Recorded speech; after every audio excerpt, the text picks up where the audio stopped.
100 marks தானே, பண்ணிடலாம்.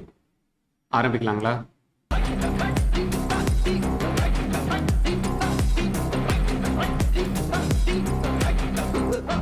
Hi, hello my dear friends. நான் உங்க Hakeem, MBBS student at Madras medical college and Rajiv Gandhi government general hospital. எல்லாரும் எப்படி இருக்கீங்க? ஸோ நீங்க கேட்டுக்கிட்டு இருந்த இந்த லாஸ்ட் மினிட்ல எப்படி ஒரு 100 மார்க்ஸ் வந்து பாத்தீங்கன்னா பூஸ்ட் பண்றது அப்படின்னு சொல்லிட்டு பார்க்கலாம். அண்ட் இப்போ நம்ம ஃபர்ஸ்ட் மெத்தட் என்ன அப்படின்னு சொல்லிட்டு வந்து பாத்தீங்கன்னா பார்க்க போறோம். இந்த ஃபர்ஸ்ட் மெத்தட் என்னன்னா எலிமினேஷன் மெத்தட். ஸோ இந்த மெத்தடுக்குள்ள போறதுக்கு முன்னாடி ஒரு ஆவரேஜ் ஸ்டூடெண்ட்டையும் ஒரு ஸ்மார்ட் ஸ்டூடெண்ட்டையும் எது வந்து டிஃபரன்ஷியேட் பண்ணி காமிக்கும் தெரியுமா? ஸோ ஒரு கொஸ்டின் வந்து நம்ம படிக்காத கொஸ்டினாக இருந்தாலும் கூட அதை பொறுமையா ரீட் பண்ணி பார்த்துட்டு அதை வந்து பார்த்தோம்னா நம்ம அட்டென்ட் பண்ணலாமா வேணாமா அப்படிங்கிற ஒரு டெசிஷனை கரெக்டா எடுத்து அந்த கொஸ்டினை கரெக்டா வந்து பார்த்தோன்னா ஆன்சர் பண்றான் பாத்தீங்களா, அவன் தான் வந்து பார்த்தோன்னா ஸ்மார்ட் ஸ்டூடெண்ட்.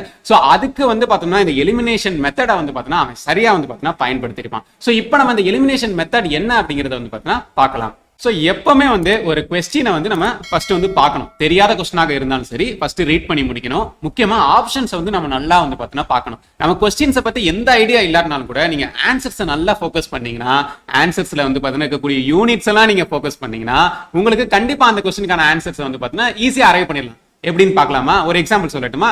ஸோ நம்ம பிசிக்ஸே வந்து பார்த்தீங்கன்னா எடுத்துக்கலாம். மோஸ்ட் ஆஃப் த கொஸ்டின்ஸ் நமக்கு வந்து தெரியாத மாதிரியே இருந்திருக்கும், இல்லை நிறைய படிச்சிருக்கவே மாட்டோம். ஸோ அந்த கொஸ்டின்ஸ்ல நீங்க கொஸ்டின்ஸ் எல்லாம் ரீட் பண்ணி முடிச்சுட்டு, ஃபார் எக்ஸாம்பிள் இப்போ ஃபோர்ஸ் தான் வந்து கேட்டிருக்காங்க, ஒரு பெரிய ப்ராப்ளம் வந்து கொடுத்துட்டு வாட் இஸ் த ஃபோர்ஸ் அப்படின்னு சொல்லி கேட்டிருக்காங்க. கீழே நிறைய வந்து ஆப்ஷன்ஸ் வந்து பார்த்தீங்கன்னா இருக்கு, வேல்யூஸ் இருக்கு. அந்த வேல்யூஸ் பக்கத்திலேயே யூனிட்ஸ் இருக்கு. நான் சொன்னேன்ல யூனிட்ஸை பார்க்கணும் அப்படின்னு சொல்லிட்டு, அந்த மாதிரி யூனிட்ஸ் எல்லாம் வந்து பார்த்தீங்கன்னா இருக்கு. நமக்கு தான் தெரியும் ஃபோர்ஸோட யூனிட் வந்து நியூட்டன் சொல்லி நம்ம சின்ன வயசுல இருந்தே படிச்சிருக்கோம், இல்லைன்னா kgms-2. ஸோ இந்த 4 ஆப்ஷன் பார்த்தீங்க அப்படின்னா அதுல ஏதாவது ஒரு ஆப்ஷன்ல மட்டும்தான் இந்த நியூட்டன் ஆர் kgms-2 அப்படிங்கிறது இருக்கும். மிச்சம் இருக்க 3 ஆப்ஷன்லயுமே வந்து பார்த்தோம்னா அந்த கரெக்டான யூனிட் வந்து இருந்திருக்காது.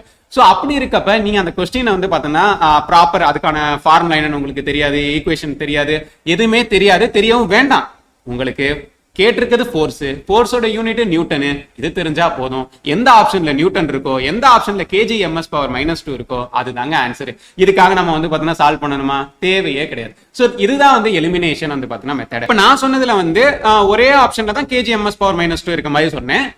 இதே கரெக்டான அந்த யூனிட் வந்து பாத்தீங்கன்னா 2 ஆப்ஷன்ல கூட வந்து பாத்தீங்கன்னா இருக்கலாம். அப்படி இருந்தா என்ன பண்ணணும் அப்படிங்கறத நான் அடுத்த பாயிண்ட்ல வந்து பாத்தீங்கன்னா சொல்றேன். சோ இதுதான் வந்து எலிமினேஷன் மெத்தட். சோ இந்த மெத்தடை நீங்க கண்டிப்பா தெரிஞ்சிருக்கணும். கண்டிப்பா நீங்க வரக்கூடிய நீட் எக்ஸாம்ல வந்து அப்ளை பண்ணணும். இதை அப்ளை பண்ணீங்கன்னா கண்டிப்பா உங்களுக்கு ஒரு 10 to 20 மார்க்ஸ் வந்து பாத்தீங்கன்னா பூஸ்ட் பண்ண முடியும். நெக்ஸ்ட் இப்போ நம்ம செகண்ட் மெத்தட் என்ன அப்படின்னு சொல்லிட்டு பார்க்க போறோம். அதுதான் eliminate the negative marks. So எப்படி நெகட்டிவ் மார்க்ஸ் வந்து பார்த்தீங்கன்னா எலிமினேட் பண்றது? ஃபர்ஸ்ட் என்னோட எக்ஸ்பீரியன்ஸ் சொல்றேன். நான் நீட் எக்ஸாம் எழுதினப்ப I think something 15 to 17 marks வந்து எனக்கு நெகட்டிவ் மார்க்ஸ் ஆயிடுச்சு. அதாவது 15 to 17 மார்க்ஸ் வந்து எனக்கு போயிருச்சு பிகாஸ் ஆஃப் 15 to 17 ராங் அட்டெம்ப்ட்ஸ்னால. ஸோ தப்பா வந்து அட்டம் பண்ணனால இவ்வளவு மார்க்ஸ் வந்து பார்த்தீங்கன்னா போயிருந்துச்சு. ஸோ இந்த இதை வந்து எப்படி குறைக்கிறது, இந்த நெகட்டிவ் மார்க்ஸை எப்படி ரெடியூஸ் பண்றது அப்படின்னு சொல்லிட்டு பார்க்கலாம். ஒரு கொஸ்டின் தெரியலையா விட்டுருங்க. ஸோ தெரியாத கொஸ்டினை அட்டன் பண்ணி வந்து நெகட்டிவ் மார்க்ஸ் வந்து பார்த்தீங்கன்னா வாங்கிடவே கூடாது. ஸோ இதை சேவ் பண்ணாலே இன்னொரு 20-30 மார்க்ஸ் நம்மளால வந்து பார்த்தீங்கன்னா இம்ப்ரூவ் பண்ணிட முடியும். அதுக்கு எல்லா கொஸ்டினையும் விட்டுட்டு வந்துடலாமா? ஸோ ஒரு ஸ்மார்ட் ஸ்டூடெண்ட் என்ன பண்ணுவான், நான் தான் ஏற்கனவே சொல்லியிருந்தேன்ல. ஸோ ஒரு கொஸ்டினை படிச்சு பார்த்துட்டு எப்போ அட்டன் பண்ணணும் அப்படிங்கிறத அவனுக்கு தெரிஞ்சிருக்கும். ஸோ அதுதான் வந்து கரெக்டாக அட்டன் பண்ணி இந்த நெகட்டிவ் மார்க்ஸை வந்து பார்த்தீங்கன்னா ரெடியூஸ் பண்ணணும். எப்போ வந்து அட்டன் பண்ணவே கூடாது அப்படின்னா உங்க ப்ராபபிலிட்டி ஆஃப் சக்சஸ் வந்து ரொம்ப கம்மியா இருக்கப்ப அட்டன் பண்ணவே கூடாது. ஃபார் எக்ஸாம்பிள் இப்போ உங்களுக்கு அந்த கொஸ்டினை பத்தி எந்த ஐடியாவுமே தெரியல, உங்களுக்கு எந்த ஆன்சர்னே சரியான ஆன்சர்னே தெரியல, 4 ஆப்ஷன்ஸ்மே உங்களால எலிமினேட் பண்ண முடியல அப்படின்னா உங்களோட ப்ராபபிலிட்டி ஆஃப் சக்சஸ் வந்து 25% தான். கரெக்ட் தானே? 1/4. நீங்க 25% தான் சக்சஸ் ஆகிறதுக்கான சான்சஸ் வந்து பார்த்தீங்கன்னா இருக்கு. அதுவே நீங்க ப்ராப்பரா எலிமினேஷன் மெத்தடை யூஸ் பண்ணி இன்னும் 2 ஆப்ஷனை வந்து எலிமினேட் பண்ணிட்டீங்க அப்படின்னா உங்களோட ப்ராபபிலிட்டி ஆஃப் சக்சஸ் வந்து 25%ல இருந்து 50% வந்து பார்த்தீங்கன்னா ஆயிரும். அதாவது 1/4 இருந்து 1/2 வந்து பார்த்தீங்கன்னா ஆயிரும். ஸோ எப்போ உங்களோட ப்ராபபிலிட்டி ஆஃப் சக்சஸ் வந்து 1/2 வருதோ அப்போ நீங்க அட்டம் பண்ணலாம். இப்போ நீங்க அட்டம் பண்ணீங்கன்னு வச்சுக்கோங்களேன், இது வந்து ஒரு சேஃப் ரிஸ்கா வந்து பார்த்தீங்கன்னா இருக்கும். ஸோ இப்போ நீங்க அட்டன் பண்ணி இந்த கொஸ்டின் வந்து பார்த்தீங்கன்னா கரெக்டா வந்து பார்த்தீங்கன்னா வரக்கான சான்சஸ் அதிகமா இருக்கனால இது வந்து உங்களோட நெகட்டிவ் மார்க்ஸை வந்து பார்த்தீங்கன்னா ரெடியூஸ் பண்ணும். அதனால நான் ஏற்கனவே சொல்லியிருந்த மாதிரி உங்களால இன்னொரு 20 to 30 மார்க்ஸ் வந்து பார்த்தீங்கன்னா இம்ப்ரூவ் பண்ண முடியும். ஸோ இது வரைக்கும் நம்ம பார்த்துக்கூடிய இந்த 2 மெத்தட், ஃபர்ஸ்ட் ஒன் எலிமினேஷன் வந்து பார்த்தீங்கன்னா மெத்தட், அண்ட் செகண்ட் ஒன் வந்து பார்த்தீங்கன்னா eliminate the negative marks. So இது ரெண்டையும் கம்பைன் பண்ணி கரெக்டா நீங்க எக்ஸாம்ல வந்து பார்த்தீங்கன்னா அப்ளை பண்ணீங்கன்னா டோட்டலா ஒரு 30 to 50 மார்க்ஸ் வரைக்கும் உங்களால் டெஃபினட்டா வந்து பார்த்தீங்கன்னா பூஸ்ட் பண்ண முடியும். ஸோ அதனால இது ரெண்டையும் மறக்காம எக்ஸாம்ல வந்து பார்த்தீங்கன்னா அப்ளை பண்ணுங்க. So the next third method என்ன அப்படின்னா பப்ளிங் ஸ்ட்ராட்டஜி. ஸோ இதை பத்தி உங்ககிட்ட வந்து பார்த்தீங்கன்னா ஒரு எக்ஸ்பர்ட்டே வந்து இப்போ பேச போறாரு. ஸோ நீங்களே என்னன்னு சொல்லி பார்த்து தெரிஞ்சுக்கோங்க. இந்த மெத்தட் வந்து இதை விட இன்னும் அதிகமான மார்க்ஸையும் டைமையும் உங்களுக்கு சேவ் பண்ணி கொடுக்க போகுது. அது என்ன அப்படிங்கிறத இப்போ நம்ம எக்ஸ்பர்ட் ஃபயாஸ் சார் வந்து பார்த்தோம்னா சொல்லுவாரு, பார்க்கலாம். ஹாய் கைஸ், நான் ஃபயாஸ். இப்போ உங்களுக்கு பப்ளிங் ஸ்ட்ராட்டஜி பற்றி, நான் யூஸ் பண்ண பப்ளிங் ஸ்ட்ராட்டஜி பற்றி உங்களுக்கு சொல்லிடுறேன். ஃபர்ஸ்ட் பார்த்தீங்கன்னா ஏன் இந்த பப்ளிங் ஸ்ட்ராட்டஜி தேவை. இது வந்து ஒன்று இந்த பப்ளிங் மிஸ்டேக் வரதையும் ப்ரிவென்ட் பண்ணும், இன்னொன்று பயங்கரமாக உங்கள் டைம் சேவ் பண்ணும். என்னடா இவன் பப்ளிங் இவன் சொல்கிற ஸ்ட்ராட்டஜியில் பண்ணால் இவ்வளோடா சேவ் பண்ண முடியும் அப்படின்னு பார்த்தோன்னா, அழகாக உங்கள் ஒவ்வொரு சப்ஜெக்ட்டுக்கும் ஒரு 1 to 2 minutes வரையும் சேவ் பண்ணலாம். 1 to 2 minutesலாம் ஒரு மேட்ரா அப்படின்னு உங்களுக்கு தோணும். 1 to 2 minutes ஒரு பெரிய மேட்ரு.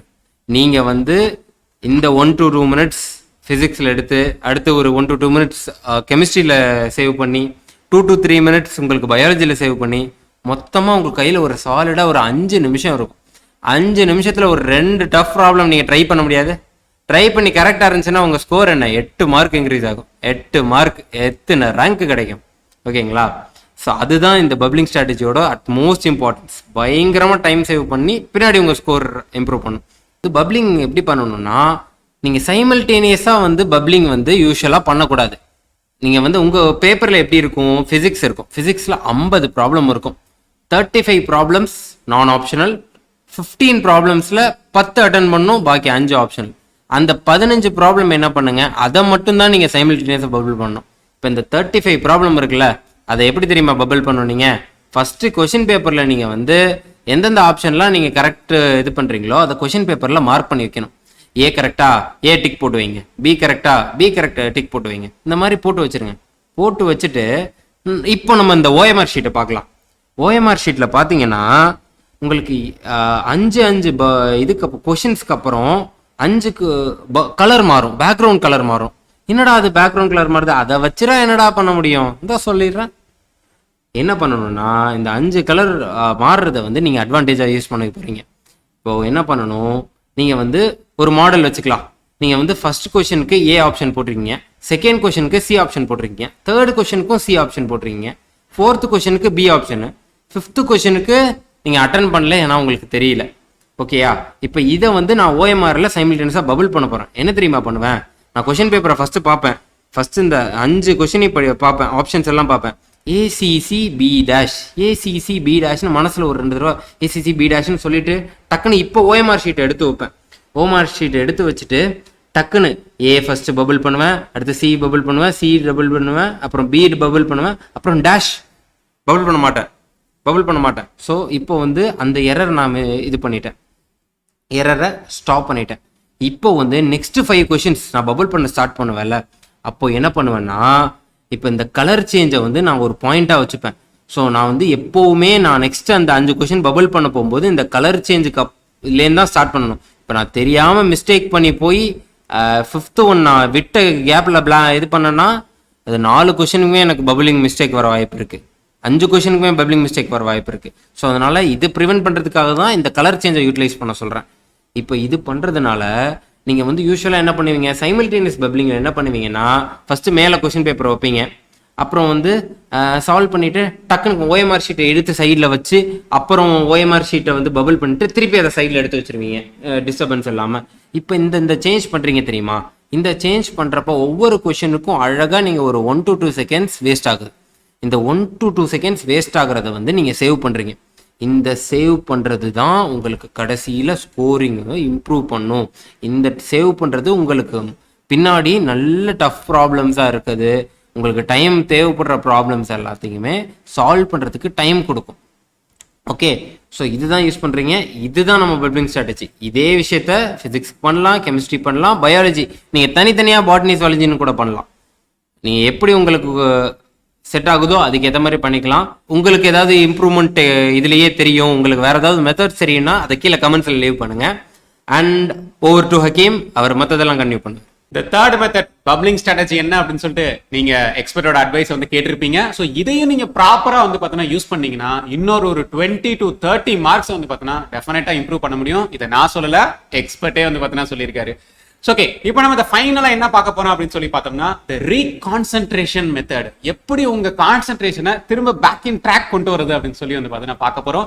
ஸோ எக்ஸாம் எழுதிக்கிட்டு இருக்கப்ப வந்து பார்த்தீங்கன்னா நிறைய கஷ்டமான ப்ராப்ளம் சால்வ் பண்றது, நிறைய ஓவர் திங்க் பண்றது, இந்த மாதிரியான காரணங்களால ஒரு சின்ன விஷயம் கூட நமக்கு வந்து பார்த்தீங்கன்னா ரொம்ப டைம் அதிகமா எடுக்கக்கூடிய சான்சஸ் வந்து அதிகமா எடுக்கக்கூடிய அந்த டைம்லாம் வந்து பார்த்தீங்கன்னா வரும். ஸோ ஃபார் எக்ஸாம்பிள் வந்து ஒரு 1+4 5 அப்படிங்கிறது நம்மளால டக்குன்னு வந்து திங்க் பண்ண முடியாது. ஸோ அந்த மாதிரி டைம்ல தான் வந்து நம்ம என்ன சொல்றோம் அப்படின்னா நம்ம பிரெயின் வந்து ஃபெட்டிக்கா இருக்கு அப்படின்னு சொல்லி சொல்றோம், பிரெயின் ஃபெட்டிக். ஸோ இந்த டைம்ல நீங்க வந்து பார்த்தோம்னா அடுத்தடுத்த ப்ராப்ளம்ஸ் பண்றப்ப நார்மலா ஒரு 30 செகண்ட்ஸ்ல சால்வ் பண்ணி முடிக்க வேண்டிய ப்ராப்ளம்ஸ் வந்து பார்த்தோம்னா ஈவன் 1 மினிட் 1.5 மினிட்ஸ் கூட வந்து பார்த்தோம்னா ஆகும். ஸோ இந்த மாதிரி பண்றதுனால, இந்த மாதிரி பிரெயின் ஃபெட்டிக் ஆகிறதுனால உங்களுக்கு நிறைய டைம் வந்து எக்ஸாம்ல வேஸ்ட் ஆகும். இதனால ஒரு பதட்டம் வரும். தேவையில்லாத பதட்டத்தினால தப்பா வந்து கொஸ்டின்ஸை வந்து ஆன்சர்ஸ் வந்து மார்க் பண்ணி மார்க்கை வந்து லூஸ் பண்றதுக்கான சான்சஸ் வந்து பார்த்தீங்கன்னா இருக்கு. ஸோ இதை எப்படி அவாய்ட் பண்றது அப்படிங்கறத பத்தி தான் இப்போ நம்ம பார்க்க போறோம். ஸோ இதுக்கு நீங்க ரொம்ப சிம்பிளா என்ன பண்ணலாம் அப்படின்னா, எப்படா உங்களுக்கு அந்த பிரெயின் ஃபெட்டிக் ஆகுதோ ஜஸ்ட் ரிலாக்ஸா பெண்ணை கீழே வச்சுட்டு சாஞ்சு உட்கார்ந்து பிரீத் இன் பிரீத் அவுட் அப்படின்னு சொல்லிட்டு மெதுவா ஒரு 20 செகண்ட்ஸ் இந்த எக்ஸசைஸ் பண்ணுங்க. இல்ல அப்படின்னா நீங்க வாட்டர் வந்து பார்த்தோம்னா மெதுவா பொறுமையா வந்து பார்த்தீங்கன்னா ஒரு சிப்பா வந்து பார்த்தீங்கன்னா குடிச்சிட்டு ஒரு 20 செகண்ட்ஸ் 30 செகண்ட்ஸ் வந்து பார்த்தீங்கன்னா ரிலாக்ஸா காமா வந்து ரெஸ்ட் எடுத்துட்டு அதுக்கப்புறம் வந்து பார்த்தீங்கன்னா சால்வ் பண்ண ஆரம்பிங்க. என்னடா நீங்க நினைக்கலாம், இவ்வளவு நேரம் டைமை சேவ் பண்ணணும், மார்க்கை பூஸ்ட் பண்ணணும்னு பேசிட்டு இப்ப என்னடா டைமை வேஸ்ட் பண்ற மாதிரி நீங்க சொல்றீங்களே சார் அண்ணா அப்படின்னு சொல்லி கேட்டீங்க அப்படின்னா அதுதான் வந்து பார்த்தீங்கன்னா கிடையாது. ஸோ இந்த 20 செகண்ட்ஸ் வேஸ்ட்லாம் வந்து பார்த்தீங்கன்னா ஆகாது. கண்டிப்பா இந்த 20 செகண்ட்ஸ் நீங்க அந்த ஒரு பிரெயின் ஃபெட்டிக்கை வந்து பார்த்தீங்கன்னா நீங்க போக்குனதுக்கு அப்புறமா உங்க பிரெயின் வந்து இன்னும் ஆக்டிவா இன்னும் ஃபாஸ்டா வந்து பார்த்தீங்கன்னா இருக்கும், ஒர்க் பண்ண ஆரம்பிக்கும். இப்போ நீங்க எல்லா கொஸ்டின்ஸையும் வந்து பார்த்தீங்கன்னா இன்னும் ஸ்பீடா வந்து பார்த்தீங்கன்னா சால்வ் பண்ண முடியும். இதனால உங்களுக்கு இன்னும் டைம் வந்து பார்த்தீங்கன்னா சேவ் ஆகும். அந்த டைமை நீங்க வேற ஒரு ப்ராப்ளம்ஸ்ல வந்து பார்த்தீங்கன்னா இருக்கும் ஃபோக்கஸ் பண்ண முடியும். அதனால இன்னும் உங்களோட மார்க்ஸ் வந்து பார்த்தீங்கன்னா நிறையவே வந்து பார்த்தீங்கன்னா இம்ப்ரூவ் பண்ண முடியும். ஸோ இந்த 4 மெத்தட்ஸ் நீங்க கம்ப்ளீட்டா டுகெதரா வந்து பார்த்தீங்கன்னா யூஸ் பண்ணீங்க அப்படின்னா நீட் எக்ஸாம்ல நீங்க கேட்ட 100 மார்க்ஸ், நீங்க கேட்காத இன்னும் 100 மார்க்ஸ் மேலேயும் வந்து பார்த்தீங்கன்னா உங்களால ஸ்கோர் பண்ண முடியும். ஒரு 300 எடுத்துக்கிட்டு இருக்க ஸ்டூடெண்ட் 400 வந்து பார்த்தீங்கன்னா எடுக்கலாம், 400 எடுத்துக்கிட்டு இருக்க ஸ்டூடெண்ட் 500 எடுக்கலாம், 500 ஸ்கோர் பண்ணிக்கிட்டு இருக்க ஸ்டூடெண்ட் வந்து 600 மார்க் கூட வந்து பார்த்தீங்கன்னா ஸ்கோர் பண்ண முடியும். ஸோ இந்த 4 மெத்தடையும் வந்து பார்த்தீங்கன்னா யூஸ் பண்ணுங்க. செம்ம பியூட்டிஃபுல்லான மார்க் வந்து பார்த்தீங்கன்னா எடுத்து ஒரு சூப்பரான ஒரு நல்ல மெடிக்கல் காலேஜ்ல ஒரு நல்ல சீட்டை வந்து பார்த்தீங்கன்னா போட்டுட்டு என்கிட்ட வந்து சொல்லுங்க.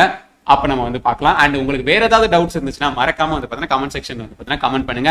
இந்த வீடியோ வந்து உங்க ஃப்ரெண்ட்ஸ்க்கு வந்து பார்த்தீங்கன்னா மறக்காம ஷேர் பண்ணுங்க. அவங்களுக்கும் கண்டிப்பா இந்த வீடியோ வந்து பார்த்தீங்கன்னா எக்ஸாம் போறதுக்கு முன்னாடி பார்த்துட்டு போனா ரொம்பவே யூஸ்ஃபுல்லா வந்து பார்த்தீங்கன்னா இருக்கும். அண்ட் இந்த வீடியோக்கு வந்து மறக்காம ஒரு லைக் வந்து பார்த்தீங்கன்னா பண்ணிருங்க.